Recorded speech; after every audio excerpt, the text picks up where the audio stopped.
બોટાદમાં નવા તૈયાર થઈ ગયેલા ભાજપના કાર્યાલય આધ્યાત્મિક કમલમ કાર્યાલય નામ આપવામાં આવ્યું છે. તેના ઉદ્ઘાટન માટે પ્રદેશ ભાજપના પ્રમુખ અને કેન્દ્રીય મંત્રી સી.આર. પાટીલ ઉપસ્થિત રહેવાના છે.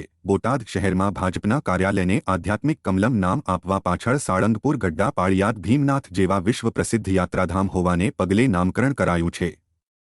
જો કે ઉદ્ઘાટનમાં પ્રદેશ ભાજપના પ્રમુખ સી.આર. પાટીલ, વિનોદ ચાવડા, સંગઠન મહામંત્રી રત્નાકરજી, સાંસદ નીમુબેન, સાંસદ ચંદુભાઈ સિહોરા, ધારાસભ્ય શંભુનાથજી ટુંડિયા, કાળુભાઈ ડાભી વગેરે આગેવાનો ઉપસ્થિત રહેવાના છે.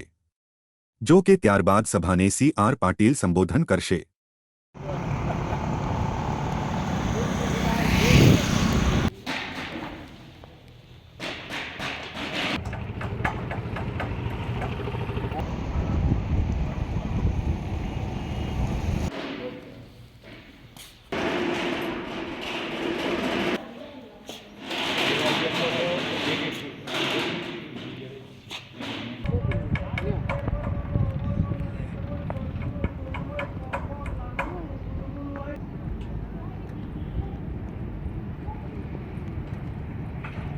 બોટાદ જિલ્લાની અંદર આમ તો ગુજરાતની અંદર દરેક જિલ્લાની અંદર ભારતીય જનતા પાર્ટીના જિલ્લાના કાર્યાલયો